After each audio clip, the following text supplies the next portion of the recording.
Vincent, yung leeg mo lang hahaba na naman. Sakit ang leg ko. Okay. Go back to your papers.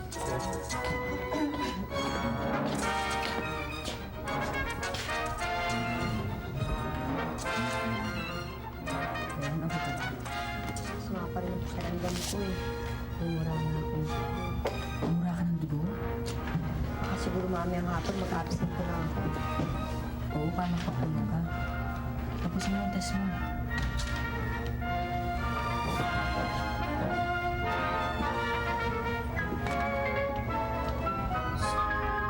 Vincent. Stop happy.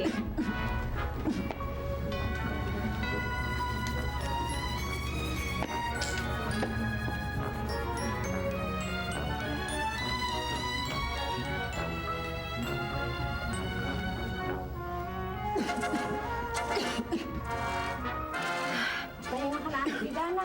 Bulaga! Oh, ano daw ang sabi ng doktor? May sakit nga. Marami nga inireseta ang gamot eh. O nga ho tayo, may tonsillitis daw ako. At saka kaya ako nilalagnat dahil sa dry cough. Oh, bakit ka naman daw dumura ng dugo? Eh kasi ho, nagdugo yung gums ko eh. Basta sabi ho ng doktor, kailangan pumunta ako sa dentista pagkatapos ng sakit ko pag gumaling na ako. Oh, sige. Ay, siya. Ito na nagsasalita. Malagay mo na itong barometer sa bibig mo. Thermometer ho na, hindi barometer. Ay, pareho na rin yun. O, para makita natin ang iyong temperament. Ano ba naman temperament? Temperature. Hindi, pareho na rin yun. Temperament, temperature, pareho rin yun. O, hindi ba, pagka halimbawa, mainit ang ulo ng tao, o, di ba, mataas ang kanyang temperament. O, pagka meron siyang lagnat, mataas ang kanyang temperature. O, di ba pareho na rin? O, lagay mo na. Lagay mo. O, nakakagatin, ha? Mababasag yan. Temperament. Baka tumaas pa temperament ko sa'yo.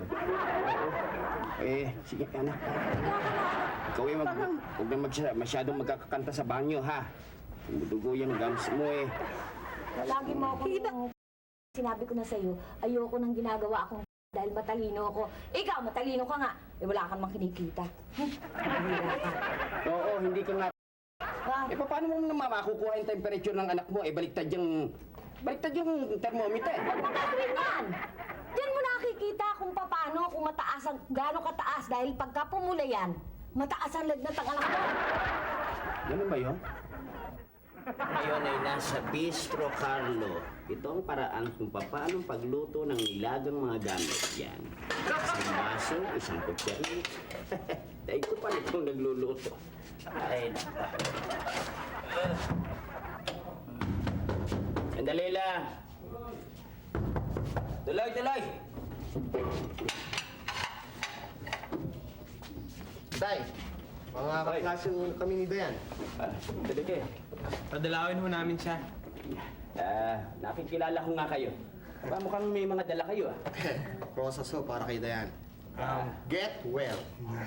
Ako ho, get well card. Para sa kanya. At dahil anak ako ni Mayor, ako ang may dala ng pinakamalaking regalo para kanya. Well, hindi naman nakukuha sa laki yan, eh. Ang mahalaga, may dala kayo. Ang ibig ko sabihin, naalala niyo siya. Mr. Castillo, baka gusto mong ilipat natin si Dayan sa Makati Med para maasikaso siya ng espesyalista doon. Huwag nga, at konting sakit lang naman ang nararamdaman ni Dayan.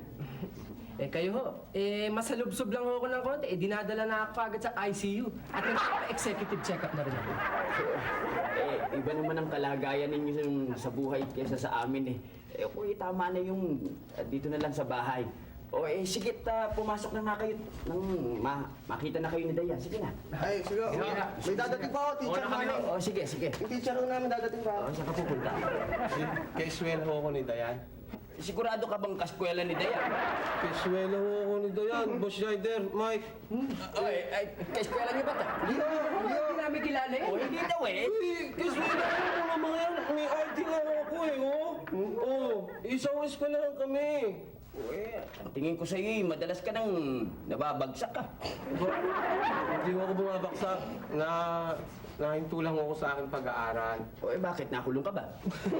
Hindi ako ex-convict at saka wala akong record sa buong bansang Pilipinas.